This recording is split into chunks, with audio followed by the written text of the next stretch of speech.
So in this video I'm going to show you how to dequeue from a queue. Okay, so the first step you want to take to dequeue will be you're going to check if your queue is already empty. Okay, because if it's empty we cannot dequeue something from it. Okay, and if it's empty I just want to say like return. Okay, I'm not gonna like send an out error message. You can of course like give a message called queue underflow, but yeah, you get the point, so I don't want this video to be long. Okay, so the dequeue function is actually quite simple. Okay, because the way you dequeue is like this. You're gonna see out your array and the front. Okay, you're gonna like see out the front part of it. Okay, once you see out, then you're just gonna increment the f or the front.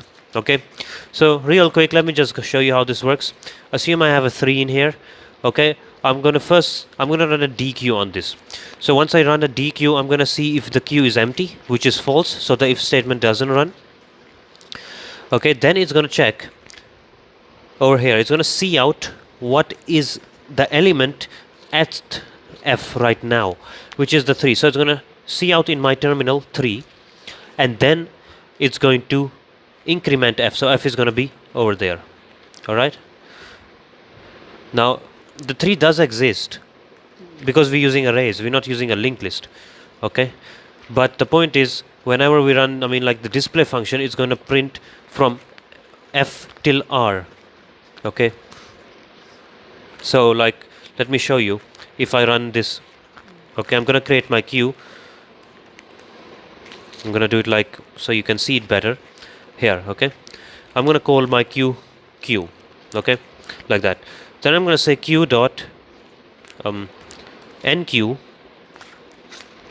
I'm going to put a 3 inside of it. Okay, and then after that I'm going to say display.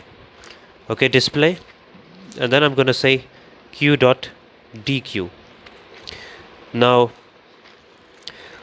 moment of truth, hopefully there's no errors. Oh, simple error. So yeah, pretty much you can see that besides it's taking long, you will see that it has enqueued. As you can see, it enqueued 3, and then it displayed that there's a 3, and then it dequeued 3. So I should have had actually, see out instead of see outing that. Should have like said error message, or not error message, but like a message saying dequeued. So yeah, that's how it works. Thanks for watching.